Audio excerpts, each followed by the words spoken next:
సమీపించరాని తేజస్సులో ఉన్న మన దేవునికి స్తుతి మహిమ ఘనత కలుగును గాక.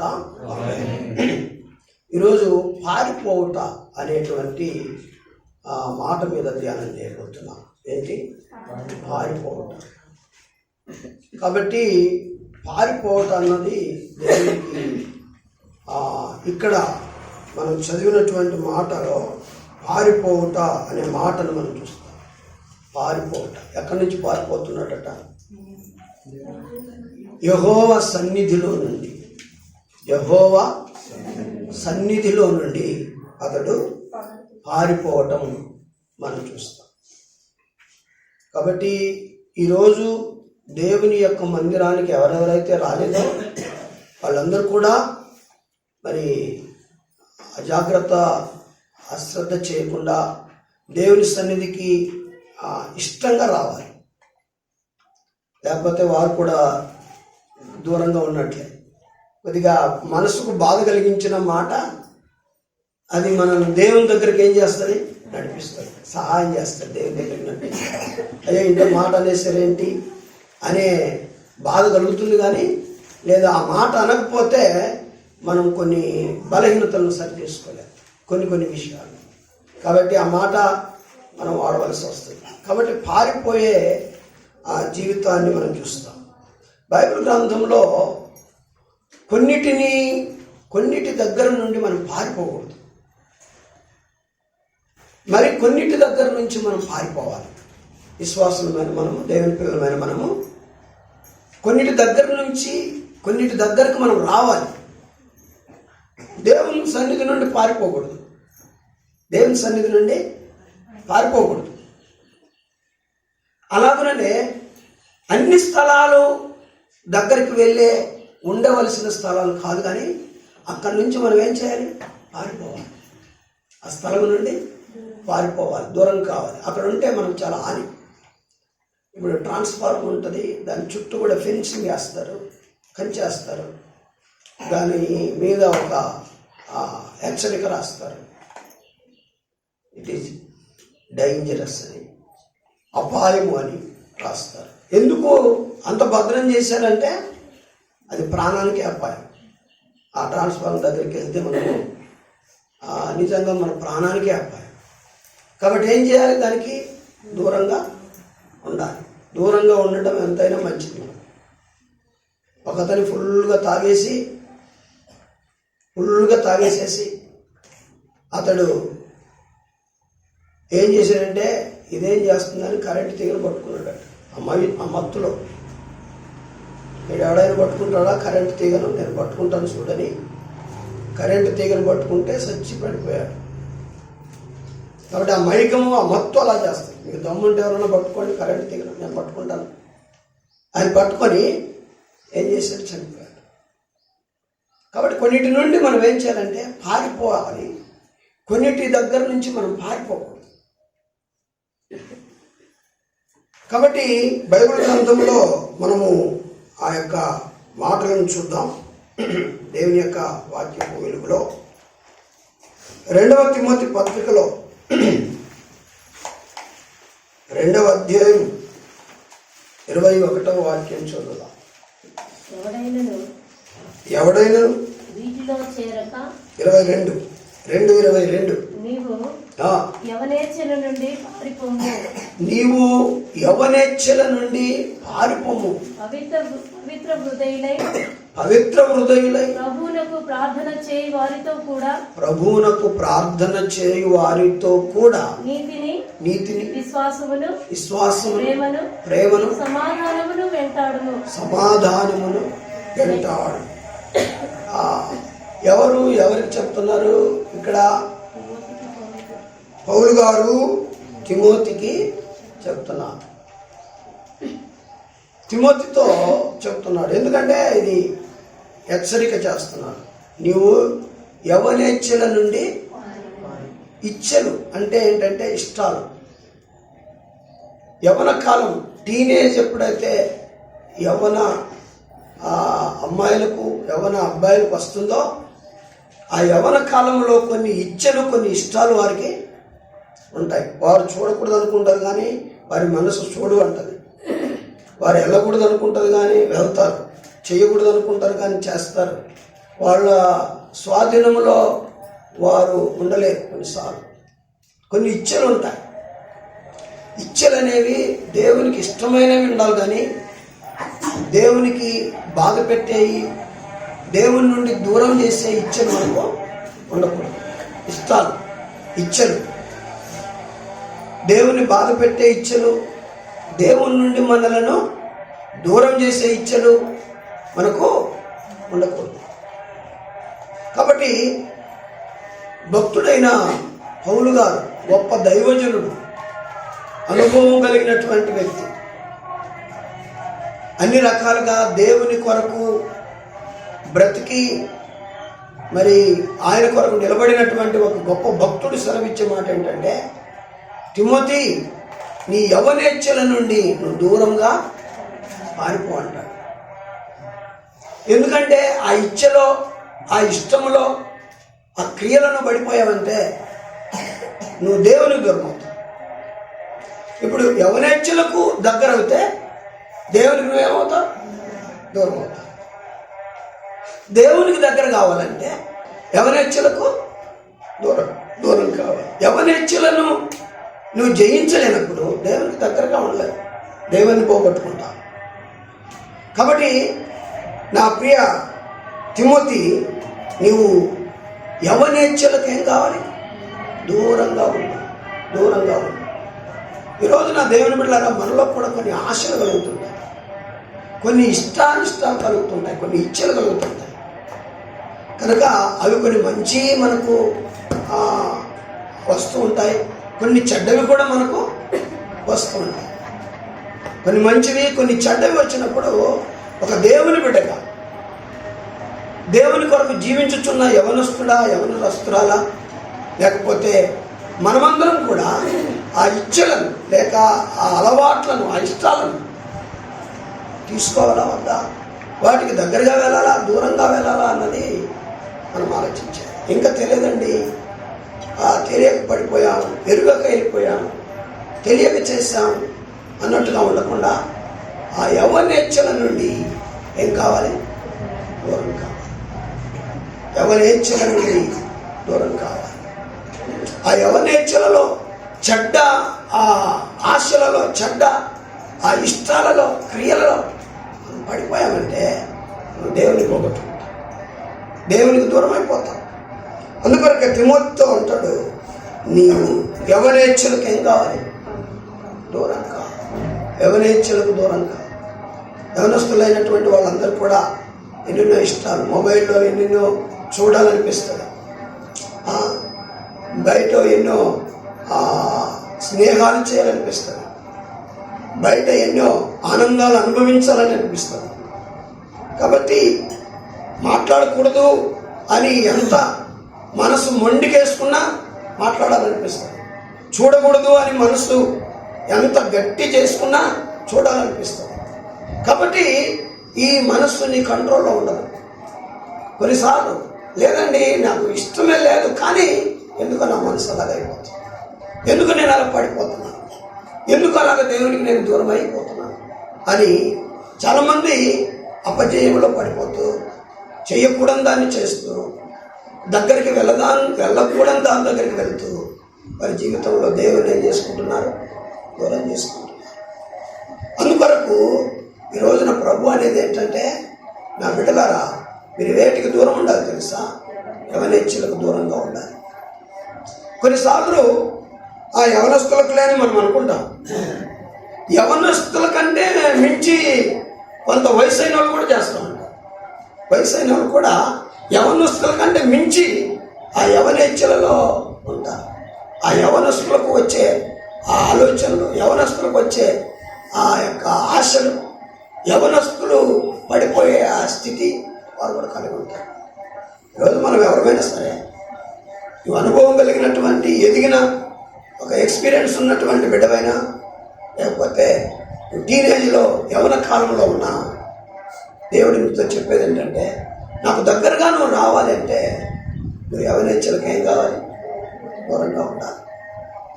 నువ్వు యవనేచ్ఛలకు దూరంగా ఉండకపోక నేను కావాలి, యవనేచ్ఛలు కావాలంటే నువ్వు నన్ను కలవలేవు. ఊరికే నువ్వు ఆచారంగా నా దగ్గరికి రావచ్చు, కానీ నా మందిరంలోనికి వచ్చినంత మాత్రాన నేను నీకు తోడుగా ఉంటానని అనుకోమాకు. నీవు వెళ్ళకూడని దానికి, నీవు సమీపించకూడని దాన్ని సమీపించకుండా దాన్ని అసహించుకున్నప్పుడు నీవు నా దగ్గర ఉంటావు, నేను నీ దగ్గర ఉంటా. లేకపోతే నీవు నా దగ్గర నుంచి ఏమైపోతావు? దూరమైపోతావు. కాబట్టి దేవుని బిడ్డ, ఈరోజు ఏదైనా యవనేచ్ఛ, ఏదైనా దేవునికి ఇష్టం లేని ఆశ, దేవునికి ఇష్టం లేని క్రియ నిన్ను నన్ను పట్టుకొని ఈడ్చుకొని పోతుందా? దాని యొక్క స్వాధీనంలో, ఆధీనంలో మనం నలిగిపోతున్నామా? నేను చాలా రోజుల నుంచి ఈ సమస్య నుండి బయటికి రావాలనుకుంటున్నాను, లేకపోతే ఈ పాపము నుండి నేను బయటకు రావాలనుకుంటున్నాను, ఈ దేవునికి ఇష్టం లేని ఈ అలవాటు నుండి నేను బయటకు రావాలనుకుంటున్నాను. అది నా వల్ల కావటం లేదు. చాలామంది వారు పడిపోయినటువంటి దేవుని పిల్లలు మరి దేవునికి దూరంగా ఉన్నారు. ఈరోజు దేవుడు హెచ్చరించేది ఏంటంటే, నువ్వు అక్కడే పడుకొని ఉంటే నష్టపోతావు. సంసోను కూడా అదే చేశాడు. ఏంటట? సంసోను చూడండి, న్యాయాధిపతుల గ్రంథం 16:1 మనం చదివితే, తర్వాత సంసోను గాజాకు వెళ్ళి వేశ్యనగతులు చూచి ఆమె యొద్ద చేరెను. సంసోను అక్కడికి వచ్చెనని గాజా వారికి తెలిసిన, అంటే ఆమె పేరేం పేరు? దెలీలా. కాబట్టి ఆమె వృత్తి మంచిది కాదు, చాలా మంది ఈ వృత్తి అసహించుకునే వృత్తి అయినా చాలా మంది మారి పరిశుద్ధ వంశావళిలో చేరారు. రాహాబు వేశ్య, ఆమె కూడా ఆమె మార్పు చెంది ఆమె క్రియలు మార్చుకొని యేసుక్రీస్తు ప్రభు యొక్క వంశావళిలో చేరారు. మనం కూడా ఒకప్పుడు దేవుని పరిశుద్ధ వంశావళిలో లేని వారమే. ఎందుకంటే మన జీవితాన్ని బట్టి, ఆయనను ఎరగని దాన్ని బట్టి మనమందరం కూడా ఒకప్పుడు దేవునికి దూరస్థలమే. కాబట్టి మరి ఇప్పుడు విశేషంగా ఆయన ఎరిగి ఉన్నాం కాబట్టి, ఆయన్ను తెలుసుకున్నాం కనుక మంచేదో చెడేదో మేలేదో కీడేదో మనకు తెలుసు కనుక దేవుని బిడ్డలారా అటువంటి వాటికి దూరంగా ఉండాలి. ఆయన మనలను రక్షించి తన శిలువ రక్తం చేత మనలను పరిశుద్ధపరిచి ఆ యొక్క వంశావళిలో మనల్ని ఈ ఉదయకాల సమయంలో దేవుడు అనేది ఏంటంటే, పరిశుద్ధుడమైన దేవుని బిడ్డవైండి, దేవుని కుమారుడవైండి, కుమార్తెవైండి ఈ యవనేచ్ఛలను జయించాలి. యవనేచ్ఛలకు దూరంగా వెళ్ళిపోవాలి. ఇస్పెటాకులు ఆడేవాళ్ళు ఆడుతూ ఉంటే చూసే వాళ్ళకి ఇంకా మోజు ఎక్కువ, ఆడేవాళ్ళకంటే చూసే వాళ్ళకి మోజు ఎక్కువ. మేమేం చేస్తాం? మేమేం ఆడట్లేదు, ఒక చూస్తున్నాం, టైంపాస్.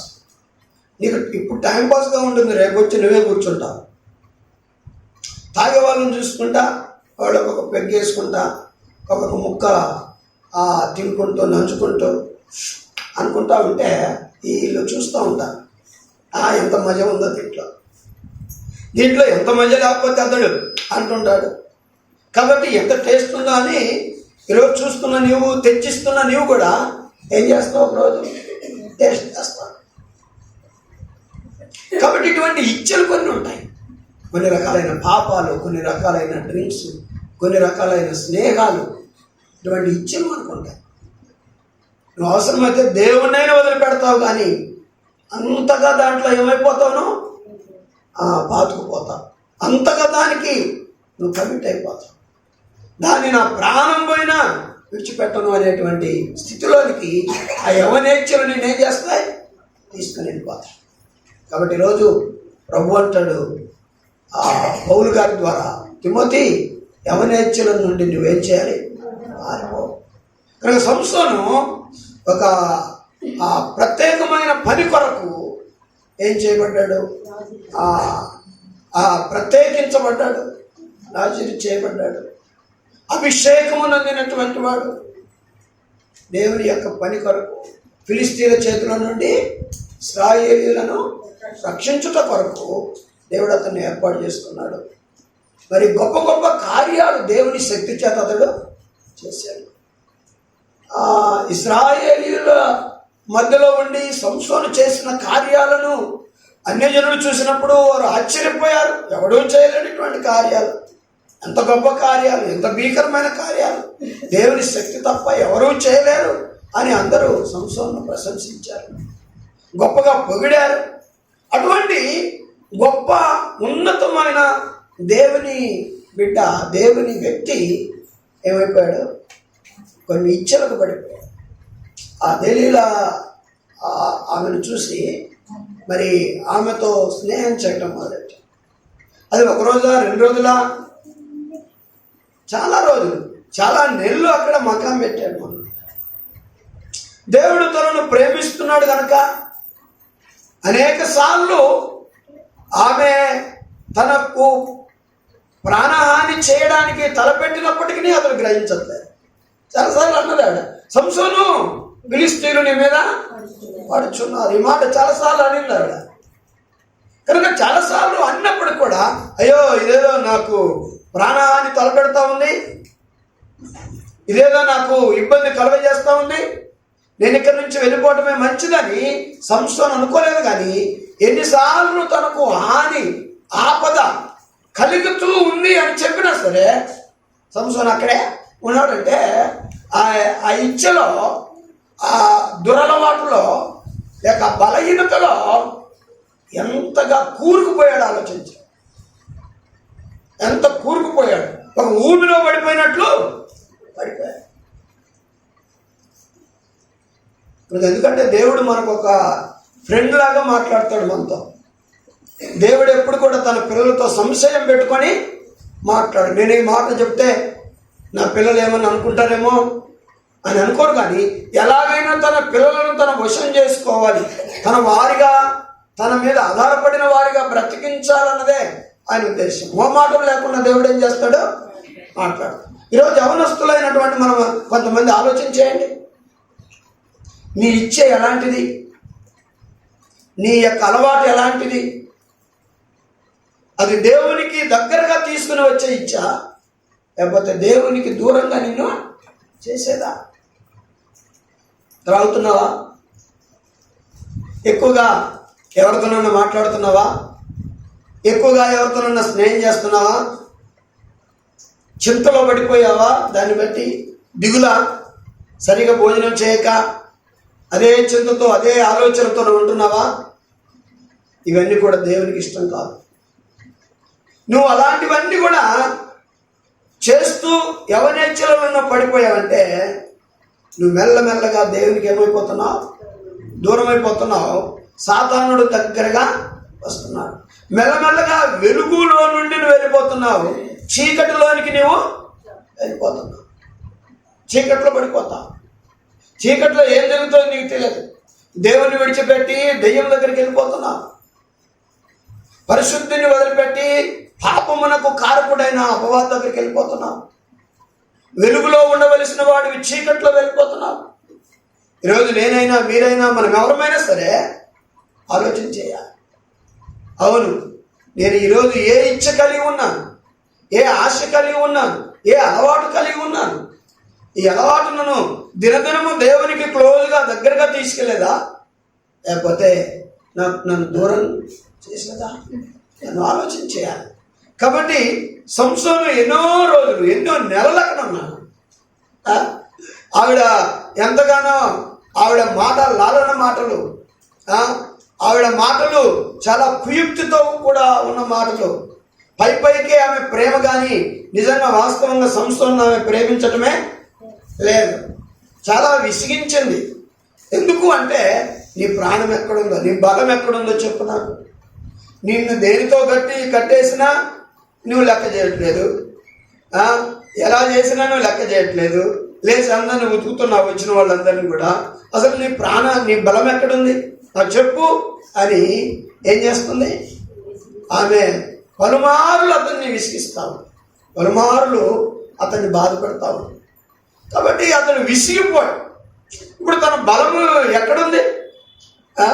చాలా మంది తన జుట్టులో ఉంది అంటారు, కానీ పాపం చేసిన మాత్రాన జుట్టుండే ఏం ప్రయోజనం?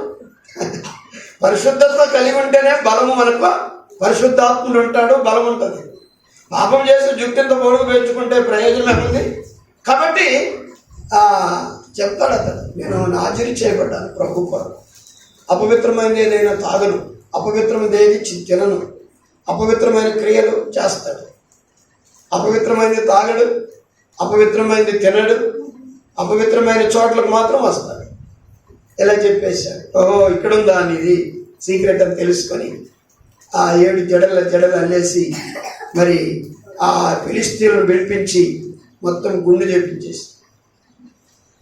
చేపించేసి అప్పుడు చెబుతుంది, సంసోను, ఫిలిష్తీయులు నీ మీద పడడానికి వచ్చారులే అన్నాడు. ఎప్పటి వలే 16-20 వాక్యం మనం చూస్తే, అతడు నిద్ర మేలుకొని ఎప్పటి ఎట్లు నేను బయలుదేరి విరజిమ్ముకొందుననుకొనెను. యెహోవా తనను ఎడబాసనని అతనికి తెలియలేదు. ఎడబాసను అంటే విడిచిపెట్టాడు. దేవుడు విడిచిపెట్టాడు. దేవునికి ములాజు ఉన్నది. ఒకసారి 2 సార్లు, కొన్నిసార్లు సంవత్సరాల వరకు మనల్ని ప్రేమిస్తాడు ఆయన. సంవత్సరాల వరకు ఆయన కృపను మనకు చూపిస్తాడు. ఎందుకంటే తన ప్రాణాన్నే మన కొరకు పెట్టి మనల్ని సంపాదించుకోవాలని చూసిన ఆ దేవుడు నిన్ను సామాన్యంగా పోగొట్టుకోవడానికి ఆయన ఇష్టపడడు. నువ్వెంత ఘోరమైన పరిస్థితిలో పడి ఉన్నా నీ మీద ఆయన ప్రేమ ఉంటుంది. అందరూ అసహించుకుంటుంటారు, అందరూ నిన్ను హీనంగా చూస్తూ ఉంటారు, అందరూ నీవు చేసిన దాన్ని బట్టి నన్ను అపవిత్రులుగా ఎంచుతారు. కానీ దేవుడు మనల్ని ప్రేమిస్తుంటాడు. ఆయన కృప మనల్ని వదిలిపెట్టదు. కృప మనతో ఉంటుందని, కృప మనల్ని కాపాడుతుందని, కృపను చులువుగా చూడటం, కృపను తేలిగ్గా తీసుకోవటం మంచిది కాదు. కృప ఉన్నప్పుడే జీవితాన్ని ఏం చేయాలి? చక్కబెట్టుకోవాలి, సరి చేసుకోవాలి. కృప ఉందని నువ్వు విస్తారంగా పాపం చేసినట్లయితే, కృప నిన్ను విడిచినప్పుడు నీకంటే నష్టపోయే వారు ఇంకెవరు కూడా ఉన్నారు. సంసోను దేవుని కృప వదిలిపెట్టింది. ఎన్నిసార్లు దేవుడు కృప చూపించాడు, ఎన్నిసార్లు ప్రాణ అపాయము నుండి దేవుడు అతన్ని కాపాడాడు, తప్పించాడు. పాపములోనే నిద్రపోతున్నాడు, పాపములోనే మకామేశాడు, పాపములో నుండి బయటికి రావడానికి ఇష్టపడట్లేదు. అయ్యో, నా పనేంటి, నేను ఎవరిని, నేను ఎలాగ జీవించాలి, నేను ఎవరి వాడను అన్నది గుర్తు లేకుండా దేవునికి విరోధంగా పాపం చేస్తూ తనకున్న ఇచ్చలో తను సంతోషిస్తున్నాడు. తనకున్న ఆశలో, తనకు కావలసిన దాంట్లో తను బహుగా ఆనందిస్తూ ఉన్నాడు. కానీ చివరికి దేవుడు అతన్ని వదిలేశాడు. ఎప్పట్లాగా లేచి విరజిమ్ముదును, నేను వారితో పోరాడుదును, వారిని గెలవగలుగుదును అని అనుకున్నాడు. కానీ దేవుడు అతన్ని ఎడబాసాడు. ఈరోజు దేవుడు మనం కొన్నింటిని ఎడబాయకపోతే, కొన్నిటి నుండి మనం దూరంగా పారిపోకపోతే, కొన్నిటి నుండి మనము అసహ్యించుకోకపోతే దేవుని మనము పోగొట్టుకుంటాం, దేవుణ్ణి మనం దూరం చేసుకుంటాం. దేవుడు మన నుండి ఏమవుతాడు? దూరం అయిపోతాడు. ఈరోజు మనమందరం దేవుని మందిరంలో ఉన్నాం, మనమందరం కూడా దేవునికి దగ్గరగా ఉండాలన్నదే దేవుని ఆశ. కానీ మనము ఏదో ఒక బలహీనతల్లో పడిపోతూ మందిరానికి వస్తుంటాం, బలహీనతల్లో పడిపోతూ ఉంటాము. అంటే కొన్నిసార్లు మనం మందిరంలోనే ఉంటాం, పాటలు పాడతాం, ప్రార్థన చేస్తాం, వాక్యం చదువుతాం, కానీ దేవుడు నీకు తోడుగా ఉండడు. నీ ప్రార్థన ఆలకించడు, నీతో ఆయన స్నేహం చేయడు, నీకు దూరంగా ఉంటాడు.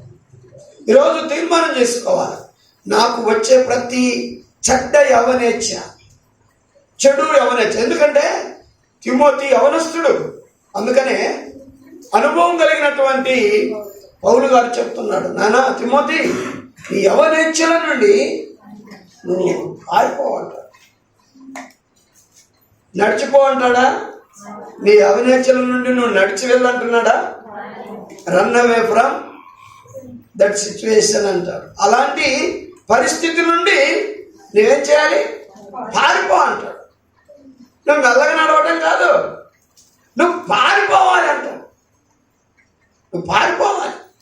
ఏదైనా పరిశుద్ధతకు హాని కలిగించే పరిస్థితి, ఏదైనా మన దేవునితో ఉన్న సంబంధమునకు హాని కలిగించే పరిస్థితి, అది ఫంక్షన్ కావచ్చు, అది స్నేహం కావచ్చు, అదేదైనా అలవాటు కావచ్చు, అది మనలో ఉంటే అది దేవుని నుండి నిన్ను సపరేట్ చేయడానికి, దేవుని నుండి నిన్ను విడదీయడానికి సాతానుడు ప్లాన్ వేస్తున్నాడు కనుక ఆ సహవాసాన్ని విడిచిపెట్టు, ఆ ఫంక్షన్ నుండి పారిపో.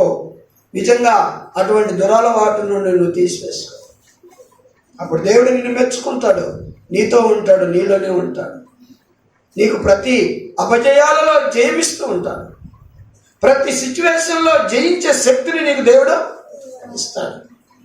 కాబట్టి ఈరోజు దేవుడు నిన్ను నన్ను అడుగుతున్నాడు, నా కుమార్తెలారా, నా కుమారులారా, ఏ ఇచ్చలో మనం పడిపోయారు? ఏ ఇష్టమైంది నీకు, కానీ నాకు ఇష్టం కాదు కదా. ఈరోజు మనకు ఏది ఇష్టమై ఉండాలి? దేవునికి ఏది ఇష్టమో అది మనకిష్టమై ఉండాలి. అంతేగాని మనకిష్టమైంది ప్రభు అడ్జస్ట్ చేస్తుంది, ఇది నాకు ఇష్టం, ఈ ఇష్టంలో నువ్వు తలదూర్చకు అని దేవుని మనం అనకూడదు. నీ ఇష్టమే నా ఇష్టం. మీరు ఏది తినమంటే అది తింటాను, ఏది త్రాగమంటే అది త్రాగుతాను, కనుక ఏది ధరించుకోమంటే అది ధరించుకుంటాను. నీకు వ్యతిరేకంగా నేను ఏమి చేయలేనయ్యా, నాకేం వద్దు అని మనం ప్రభుతో మరి సరి చేసుకోవాలి. అందుకని యవనస్తుడైన తిమోతితో అంటాడు, నీ యవనేచ్ఛల నుండి నువ్వు పారిపోకపోతే నీవు నన్ను పోగొట్టుకుంటా. కనుక సంసోను పారిపోలేదు. సంసోను చూడడం తప్పేం కాదు, బై మిస్టేక్ చూసి ఉంటాడు కనుక చూసిన తర్వాత ఏం చేశాడు? ఆశించాడు. చూసిన తర్వాత ఏం చేశాడు? ఆశించాడు. ఆశించిన తర్వాత ఏం చేశాడు? ఇటువంటి చూడకూడదు, ఇటువంటిది ఆశించకూడదు అనుకున్నాడా? అక్కడికి వెళ్ళాడు. అక్కడికి వెళ్ళినా నేను ఇటువంటి కార్యక్రమాలలో, ఇటువంటి క్రియలలో పాల్గొంపులు పొందకూడదని అనుకున్నాడా? పడిపోయాడు. ఎంత భయంకరంగా తన లైఫ్ను పాడు చేసుకుంది. సంస్థను ప్రారంభం బాగుంది, కానీ ముగింపు ఎండింగ్ చాలా విషాదకరంగా ఉంది. అతడు ఒక దాగోను గుడిలో అతడు చనిపోయాడు. చాలా విషాదం, చాలా బాధ,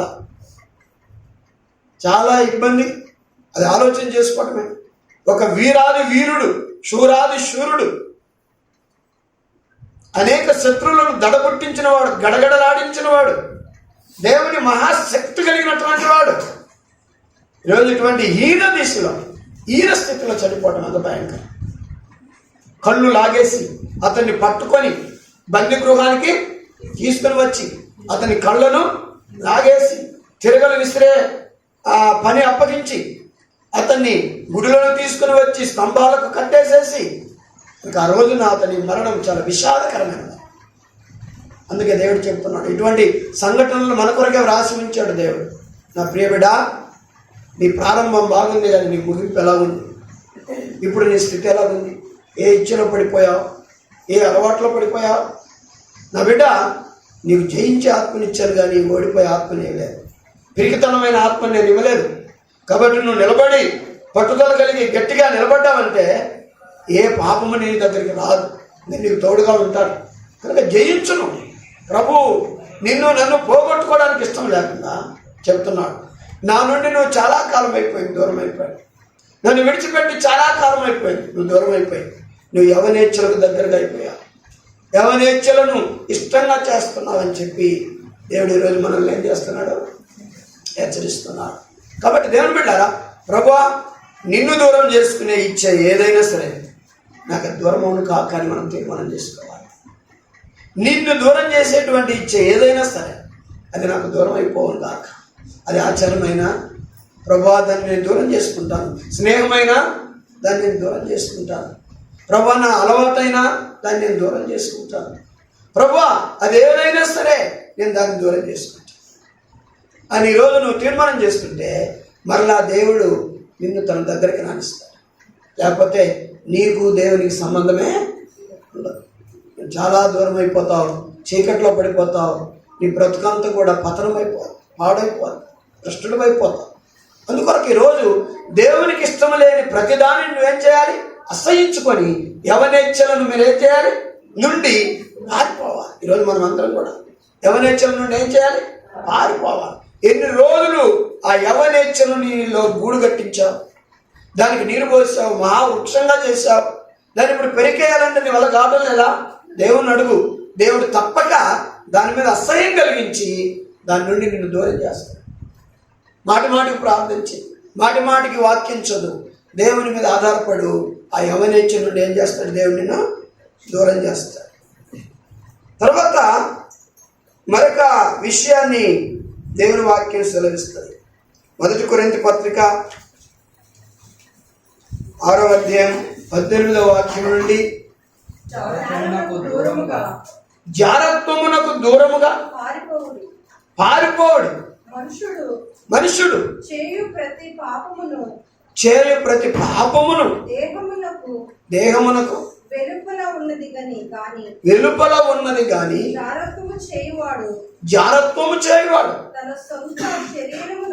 తన సొంత శరీరమునకు హానికరముగా పాపము చేయుచున్నాడు. కాబట్టి ఏం చేయాలి? జారత్వానికి ఒకటి దేనికి దూరంగా పారిపోవాలి? మనం యవనేచ్ఛలకు దూరంగా పారిపోవాలి. రెండవ దేనికి దూరంగా పారిపోవాలి? జారత్వం. జారత్వం అంటే తెలుసా కొంతమందికి? ఇదొక రకమైన పాపం. జారత్వం అనేది కూడా అవివాహితుల మధ్య జరిగే సంబంధాలు. ఏంటి? స్నేహాలు. వివాహము కాని వారి మధ్య ఉన్న స్నేహాలు, సంబంధాలు ఏంటవి? జారత్వం.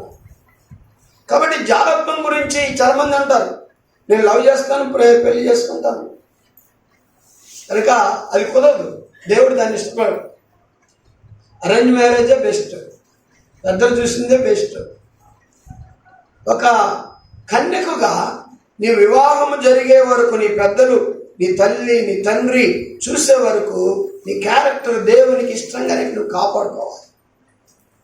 ఒక వివాహం కాని అబ్బాయిగా ఒక అమ్మాయిని నువ్వు పెళ్లి చేసుకునే వరకు, నీ తల్లిదండ్రులు చూసే వరకు నీ క్యారెక్టర్ను నువ్వు జాగ్రత్తగా దేవునికి ఇష్టంగా ఏం చేయాలి?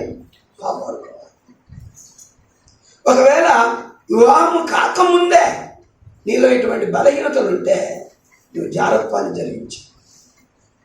జారత్వం చాలామంది ఇప్పుడు సింపుల్గా, ఇప్పుడు ఎట్లా ఉందంటే, నీకు ఒక బాయ్ ఫ్రెండ్, నీకు ఒక గర్ల్ ఫ్రెండ్ లేకపోతే నువ్వు వేస్ట్ ఉన్నట్టుగా చూస్తున్నావు. చాలా వేస్ట్, నువ్వు ఎందుకు పనికిరావు, ఎందుకు పనికిరావు, నువ్వు వేస్ట్ ఫెలో అన్నట్లుగా చూస్తున్నారు. కాబట్టి అది దానికి జిద్దు కోసమైనా పట్టుదల కొరకైనా ఏం చేస్తారు వీరు? ఒక స్నేహితురాలని, ఒక స్నేహితుడిని సంపాదించుకుంటున్నారు. అది తుదకి ఎక్కడికి దారి తీస్తుందో తెలుసా? దేవుని నుండి నిన్ను సపరేట్ చేస్తుంది. ఎంత భయంకరం!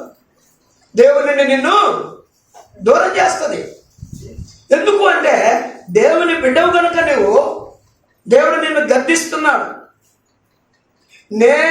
నీవు నాతో క్లోజ్గా ఉండాలంటే ఇటువంటి స్నేహ బంధాలను ఏం చేయాలి? చేయాలి, దూరంగా ఉండాలి. అందుకని అంటాడు, జారత్వమునకు దూరముగా పారిపో. జారత్వానికి దూరంగా పారిపో. ఎంత డేంజర్! పారిపోండి అంటాడు. నిలబడండి, నడవండి, మెల్లగా దూరంగా ఉండండి అనేది కాదు, పారిపోండి అంటాడు. జారత్వమునకు దూరంగా పారిపోండి. యవనస్తులైనటువంటి దేవుని పిల్లలు కానీ, మరి వయసులో ఉన్నటువంటి, మధ్య వయసులో, వృద్ధ వయసులో ఉన్నటువంటి వారము ఎవరమైనా సరే మనమందరము దేవుని పిల్లలం కనుక దేవుని దగ్గరగా మనం క్లోజ్గా ఉండాలి అంటే దేవునికి ఇటువంటి వాటి గురించి ఏం చేయాలి? దూరంగా పారిపోవాలి. చాలాసార్లు అపవాది మనలను మరి ఉబ్బించడానికి, మనలను ఏదో లేనిది చూపిస్తాడు. అసలు అవాదములు ఎలాగా మోసం చేశాడంటే సాతానుడు చాలా కుయుక్తిగా మోసం చేశాడు. చాలా కుయుక్తి. వారిలో లేనిపోని ఆశలను పెంచాడు. లేనిపోని చాలామంది అంటారు, మీ జుట్టు చాలా బాగుంది, మీరు నవ్వుతే చాలా బాగుంటారు, మిమ్మల్ని చూస్తుంటే చూడాలనిపిస్తుంది. ఇలాగే అబ్బాయిలను కూడా అంటారు, మీరు డ్రెస్ వేసుకుంటే బలం ఉంటావు హీరోలాగా, నువ్వు నడిస్తే బలం ఉంటావు, ఇంకా కొంతమంది హీరోలకు పోల్చి మనల్ని ఏం చేస్తారు, చెప్తూ ఉంటారు. అప్పుడు ఏమవుతారు, మెలికలు తిరిగిపోతాం.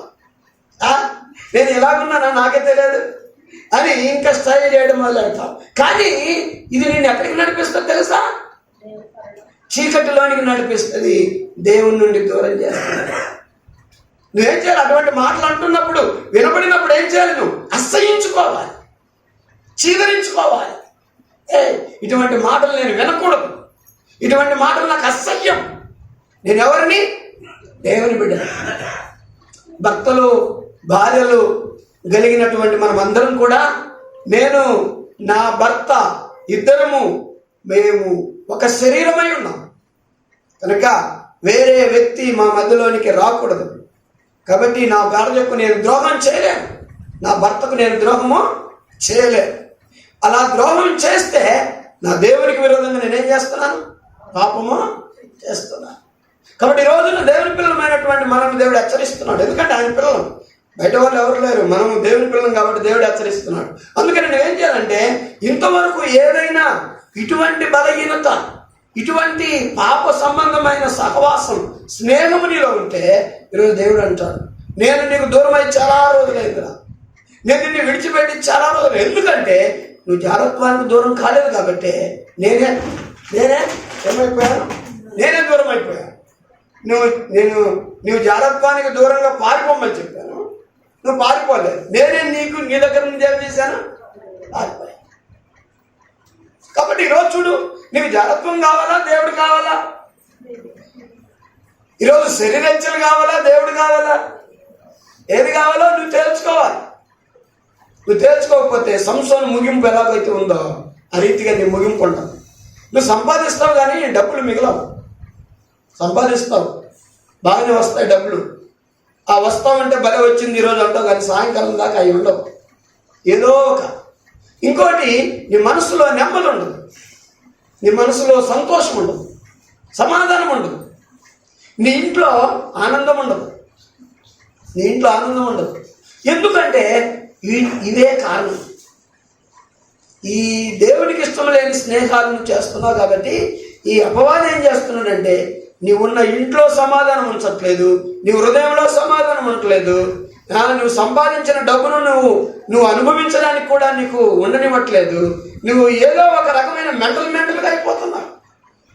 నీకు స్థిమితం లేదు, మనసులో నెమ్మది లేదు, అలాగైపోతావు. ఎందుకంటే వీటన్నిటికీ కారణం ఏంటంటే దేవుడు నిన్ను విడిచిపెట్టాడు, దేవుడు నీకు దూరం అయిపోయాడు. అందుకొరకు ఈ రోజున దేవుడు హెచ్చరిస్తున్నాడు, జాగ్రత్తమునకు దూరంగా పారిపో. జాగ్రత్వానికి దూరంగా నువ్వు పారిపోకపోతే దేవుడు నీ దగ్గర నుంచి వెళ్ళిపోతాడు. యోసేపు జీవితాన్ని మనం చూస్తాం. ఆదికాండం 39:9 నీవు అతని భార్యవైనందున నిన్ను తప్ప మరి దేనిని నాకు అప్పగింపక ఉండలేదు. కాబట్టి నేనెట్లు నేనెలా ఇంత ఘోరమైన దుష్కార్యము చేసి దేవునికి విరోధంగా పాపము కట్టుకొందునని తన యజమానుని భార్యతో అని ఏమంటాడు? ఏమంటున్నారు? ఏమంటే మీరు నన్ను లైక్ చేస్తున్నారా? ఐఎమ్ ఆల్సో లైక్ యూ అంటున్నాడా? నేను కూడా నేను లైక్ చేస్తున్నాను అంటున్నాడా? ఆవిడ అనే ప్రతి మాటకు కూడా ఎవరు? యోసేపు పరిశుద్ధుడు, ప్రభువుతో ఉన్నవాడు అసహ్యించుకుంటున్నాడు. ఏంటంటే మీకు, నేను నీ కుమారుని వయసులో ఉన్నాను, ఏంటి మీకు ఏంటి ఇలాగ మాట్లాడతారు? ఏంటి ఇలా మాట్లాడతారు? నేను నచ్చానంతం ఏంటి? నేను ఇష్టం అనడం ఏంటి? ఏంటి మాటలు?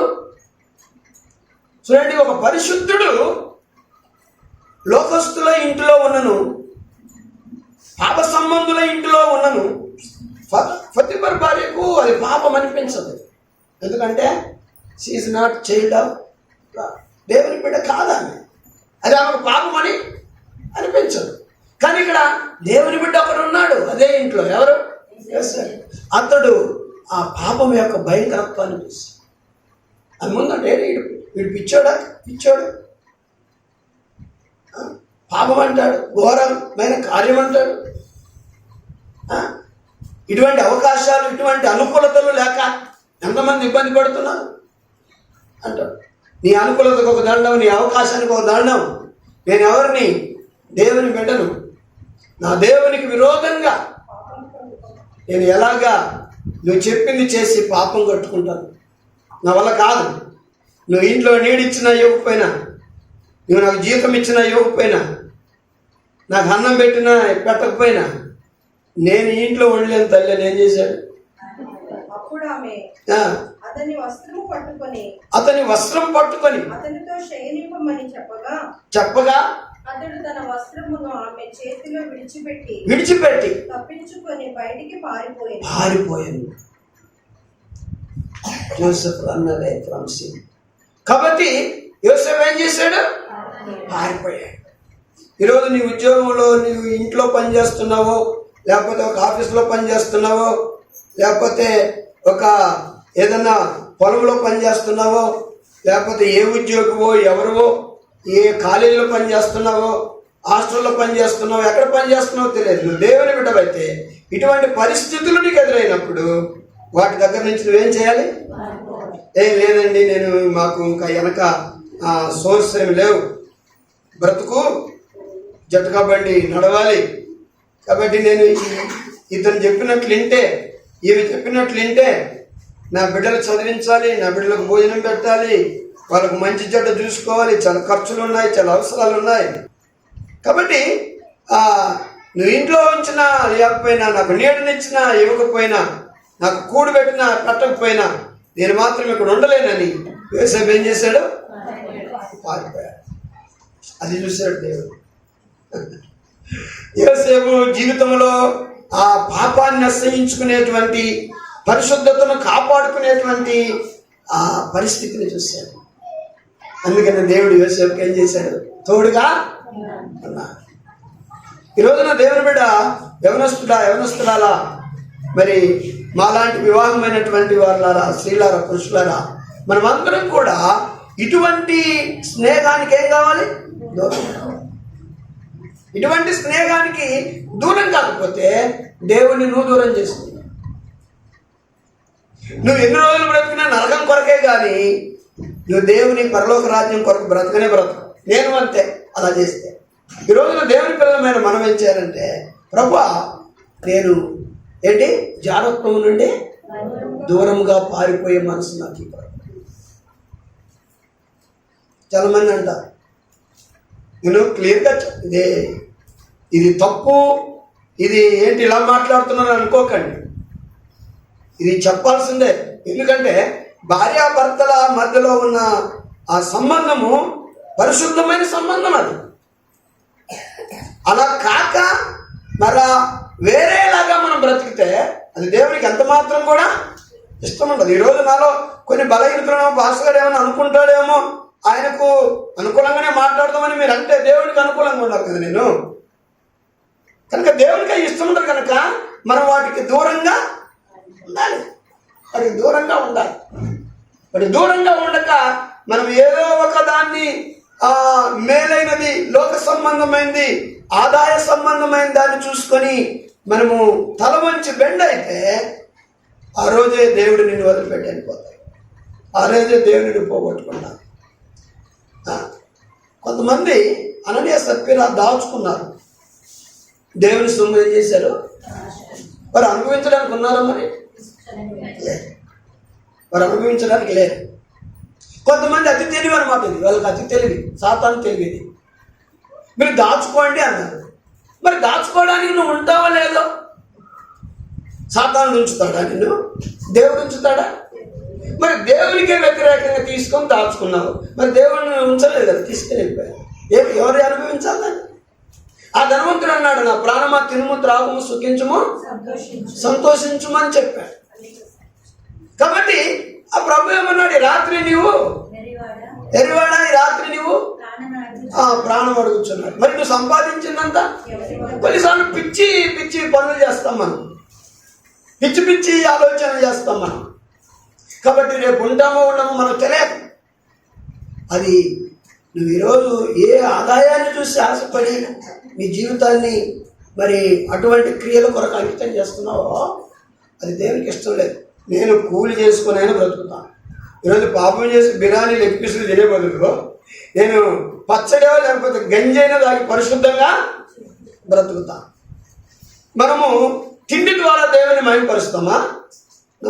తినకపోయినను నష్టమేం లేదు. కనుక జీవితం పరిశుద్ధంగా జీవితం నువ్వు పరిశుద్ధంగా జీవించి చదువుకున్నావంటే నువ్వు టాప్ లెవెల్లోకి వెళ్ళిపోతావు.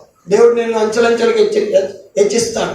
నువ్వు పరిశుద్ధునిగా జీవించి పంటలు వేసావంటే 100% పంటలు పడతాయి. నువ్వు పరిశుద్ధంగా బ్రతికి జాబ్లు వెతికావంటే జాబ్స్ నీ కాలం ముందుకు వస్తాయి. నువ్వు పరిశుద్ధునిగా బ్రతికి నీ జాబ్ చేసావంటే జాబ్లో నీకు ప్రమోషన్స్ వస్తూ ఉంటాయి. కనుక దేవుడు మరి మన దేవుడు కనుక అంచెలంచెలు. ఎందుకంటే యోసేపును ఏం చేశాడు?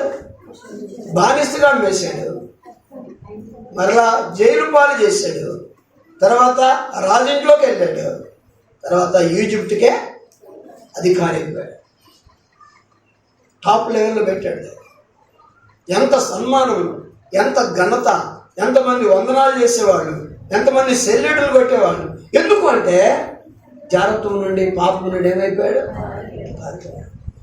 ప్రతి అపవిత్రత నుండి, ప్రతి అబద్ధం నుండి, ప్రతి మోసం నుండి, ప్రతి అన్యాయం నుండి, ప్రతి అవినీతి నుండి ఈరోజు మనం ఏం చేయాలి? దూరంగా ఏం చేయాలి? పారిపోవాలి, దూరంగా పారిపోవాలి.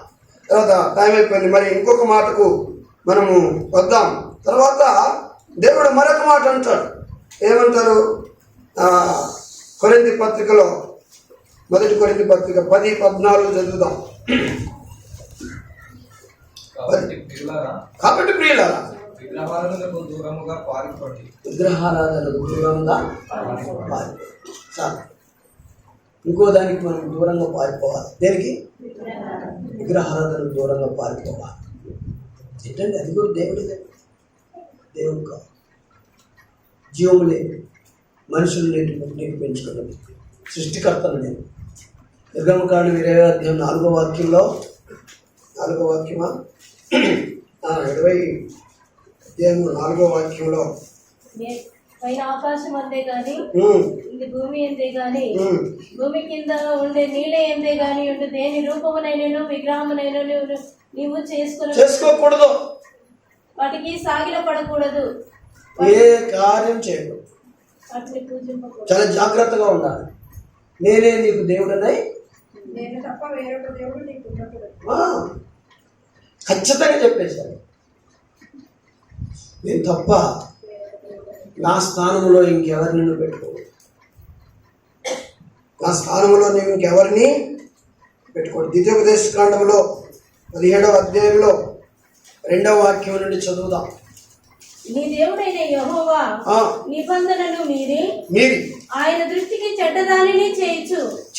నేను ఇచ్చిన ఆజ్ఞకు విరోధముగా అన్ని దేవతలకు అనగా సూర్యునికైనను చంద్రునికైనను ఆకాశ నక్షత్రములలోని దేనికైనను నమస్కరించి మృక్కు పురుషుడే గాని స్త్రీయే గాని నీ దేవుడైన యెహోవా నీకిచ్చుచున్న నీ గ్రామములలో దేని ఎందైనను నీ వద్ద కనబడినప్పుడు అది నీకు తెలుపబడిన తర్వాత నీవు విని బాగుగా విచారణ చేయవలెను. అది నిజమైన ఎడల అనగా అటు హేయ క్రియ ఇశ్రాయేలీయులలో జరిగిండుట వాస్తవమైన ఎడల ఆ చెడ్డ కార్యము చేయక చేసిన పురుషుని గాని స్త్రీని గాని నీ గ్రామముల వెలుపలికి తీసుకొని పోయి రాళ్లతో చావగొట్టవలెను. పనిష్మెంట్, దేవుని యొక్క శిక్ష ఏంటి? నాకు వ్యతిరేకంగా ఎలా చేస్తుంది. ఇప్పుడేం లేదు, ఇప్పుడేం లేవు. ఇశ్రాయేలీలో కట్టడ ఉన్నది, ఇశ్రాయేల్ దేశంలో ఆ కట్టడ ఉన్నది. ఇప్పుడు నన్నెవరు చూస్తారు? ఇక్కడ ఇప్పుడు ఏంటంటే మనుషులకు భయపడుతున్నాం కానీ దేవునికి భయపడలేదు. సినిమాకి పోవాలనుకున్నాం, ఎవరైనా మన విశ్వాసం మనం చర్చకొచ్చే వాళ్ళు ఉన్నారా, తెలిసిన వాళ్ళు ఉన్నారా? ఎవరు లేరు కాబట్టి వాళ్ళకు దూరం.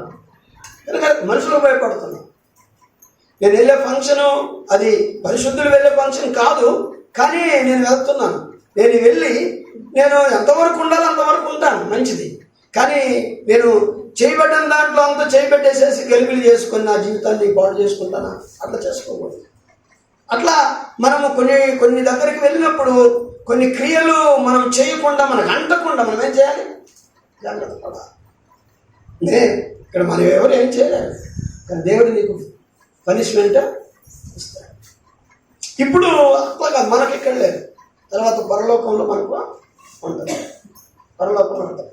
అందుకని ప్రభు అంటాడు, నేను తక్కువ వేరే దేవుడు నీకు ఉండకూడదు. అందుకనే మీ చుట్టుపక్కల ఎక్కడైనా మిమ్మల్ని పిలుస్తూ ఉంటారు.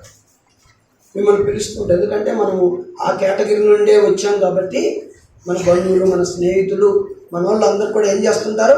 వాళ్ళ ఇంట్లో ఏదో శుభకార్యం చేసుకొని ఏం చేస్తుంటారు? మనల్ని కూడా పిలుస్తూ ఉన్నప్పుడు వారిని నిష్ఠూర పెట్టకండి. అలాగా ఇలాగా అట్లా ఇట్లని వారిని తీసేసి మాట్లాడకండి, వారిని ప్రేమించండి. కానీ వెళ్ళండి, ఎంతవరకు ఉండాలో అంతవరకు ఉండండి.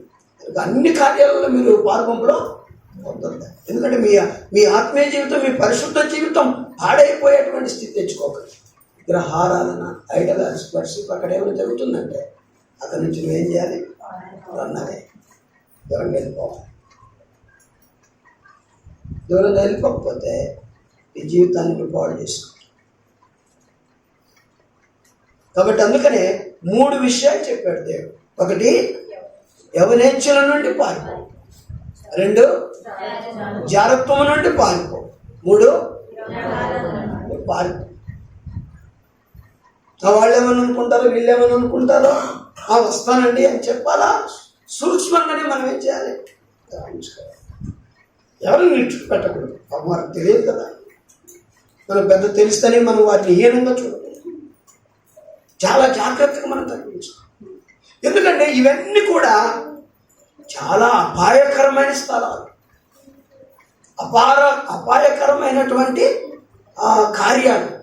అందుకని వీటిలో మనం పాల్పొంపుల మంది వీటికి దగ్గరగా వెళ్తే మనల్ని ఎవరు వదిలిపెడతారు? దేవుడు వదిలిపెడతారు. దేవుడు వదిలిపెడితే మన పరిస్థితి, మన కుటుంబ పరిస్థితి, మన బిడ్డల పరిస్థితి చాలా ఘోరంగా తయారు.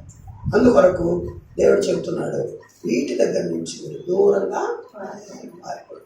వీటి దగ్గర నుంచి మీరు దూరంగా. ఇశ్రాయేలీయులు నిర్గమకాండం 32 మరి 3వ వాక్యంలో వారు చేసినటువంటి కార్యం 2 నుండి మనం చూస్తే,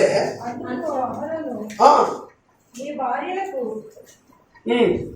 నీ కుమారులకు, నీ కుమార్తెలకు చెవులనున్న బంగారు పోగులను నా యొద్దకు తెండని వారితో చెప్పగా, ప్రజలందరూ తమ చెవులనున్న బంగారు పోగులను తీసి అహరోను వద్దకు తెచ్చిరి.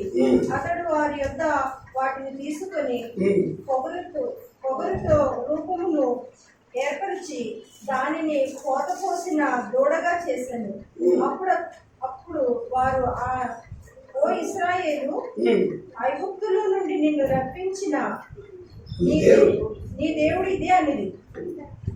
ఆ రీతిగా వాళ్ళు ఏం చేశారు? రేపు యెహోవాకు పండగని చెప్పేసి తినుటకును త్రాగుటకును కూర్చొని ఆడుటకు లేచాడు. మరి దాన్ని చూసి దేవుడు ఎంత సంతోషించాడు? సంతోషించాడా? కోపపడ్డాడా? బహుగా అగ్రుడైపోయాడు.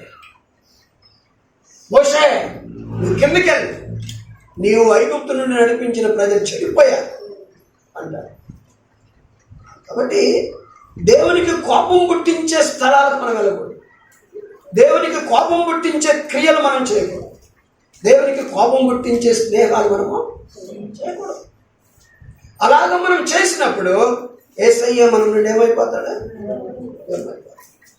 అందుకనే యోనా ఏం చేశాడంటే యెహోవా సన్నిధిలో నుండి పారిపోతున్నాడు. ఎక్కడికి పారిపోతాం? తర్షీసుకు. నువ్వు అనుకుని తర్షీసుకు వెళ్తాను, నేను ఇంకేదో చేస్తాను. అసలు ఆ తర్షీసు ముఖమే చూడలేదు. వెళ్ళనిచ్చేవాడు వెళ్ళనిస్తే కదా నువ్వు వెళ్ళేది. వెళ్ళడం, రావడం, చేయడం అంతా నీ చేతిలో ఉందా? మన దేవుని చేతిలో ఉంది. దేవుని చిత్తమైతే అది ఇది చేద్దామని చెప్పుకోవాలి, అంతేగాని నేను అక్కడికి వెళ్తాను, ఇది చేస్తాను, అది చేస్తాను, నేను ఎలాగైనా ఈరోజు వెళ్ళేది కదా. ఏం తెలియదు మన వల్ల ఏమవుతుంది? దేవుడు మనకు సహాయం చేస్తే తప్ప దేవుడు మనకు తోడుగా ఉంటే తప్ప మనం ఎక్కడికి వెళ్ళలేదు. 139వ కీర్తనలు అంటాడు, యెహోవా ఆత్మ యొద్ద నుండి నువ్వు ఎక్కడికి పారిపోతావు? యెహోవా ఆత్మ యొద్ద నుండి నువ్వు ఎక్కడికి పారిపోతావు? నీ నీ ఆత్మ యొద్ద నుండి నేను ఎక్కడికి పోవుదును. వాక్యం 7వ వచనం. 7వ వాక్యము 139:7 కీర్తన. నీ ఆత్మ యొద్ద నుండి నేను ఎక్కడికి పోవుదును. నీ సన్నిధి నుండి నేను ఎక్కడికి పారిపోవుదును. నేను ఆకాశములకు ఎక్కినను నీవు అక్కడనే ఉన్నావు. నేను పాతాళమందు పండుకొనినను నీవు అక్కడనే ఉన్నావు. నేను వేకువ రెక్కలు కట్టుకొని సముద్ర దిగంతములలో నివసించినను అక్కడను నీ చేయి నన్ను నడిపించును. నీవు లేని చోటే లేదు ప్రభు, నేను ఎక్కడికి వెళ్ళను. ఆ ప్రభు అంటాడు, నా ఆత్మ దగ్గర నుండి నువ్వు ఎక్కడికి వెళ్తావు? దేవుడు లేని స్థలం ఎక్కడుంది? దేవునికి మరుగై నువ్వు ఎక్కడ ఉండగలవు? కనుక యోనా అనుకున్నాడు, నేను పారిపోతాను, దేవుని వదిలిపెట్టి, దేవుని సన్నిధిని వదిలిపెట్టి నేను పారిపోతాను అన్నాడు. మధ్య సముద్రంలో చిక్కుపడిపోయాడు. పెద్ద తుఫాను లేపాడు దేవుడు. వారి ప్రాణాలు కూడా దక్కుతాయో లేదో తెలియదు. సామాన్లన్నీ కూడా వెలగలిగిన విలువైన సామాగ్రి అంతా కూడా సముద్రంలో పడేసేసారు. అయినా తుఫాను ఆగలేదు. కాబట్టి ఎవరి ఆరాధించే వారికి వారు మొరపెట్టుకుంటారు. ఆయన బిల్డప్ చూస్తే పెద్దదే. నేను హెబ్రీయుడను, భూమి ఆకాశములకు దేవుడైన యెహోవా దాసుడని అంటాడు. మరి యెహోవా దాసుడు అయితే నువ్వు యెహోవా సన్నిధిలో నుండి ఎందుకు పారిపోతున్నావు? యెహోవా సన్నిధిలో ఉండవలసిన వాళ్ళు, దేవుని సన్నిధిలో ఉండవలసిన వాళ్ళు, దేవుని స్తుతించవలసిన వారు, దేవుని ఆరాధించవలసిన వారు, దేవుని గణపరచవలసిన వారు దేవుని సన్నిధిని వదిలిపెట్టిపోయి నేను గొప్ప దేవుని బిడ్డనంటే నువ్వు ఎలా దేవుని బిడ్డవు?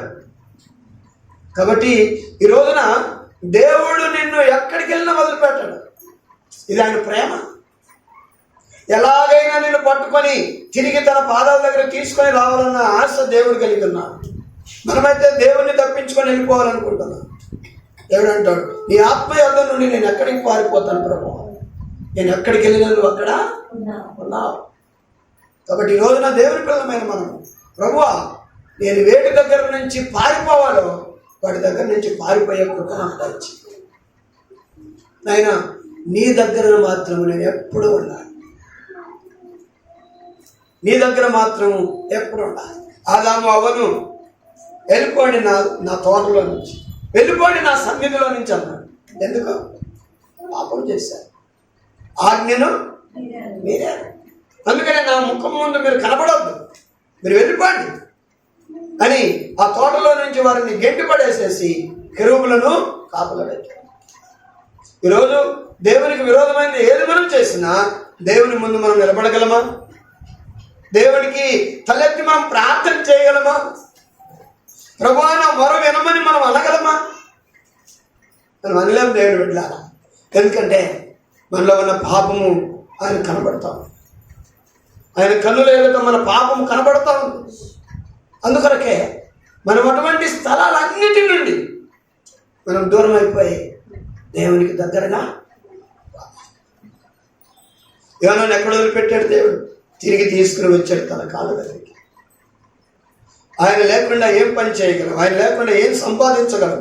ఆయన లేకుండా ఆరోగ్యం ఎలా ఉంటుంది? ఆయన లేకుండా ఉద్యోగం ఎలాగ వస్తుంది? ఆయన లేకుండా ఎలా చదువుకుంటాం?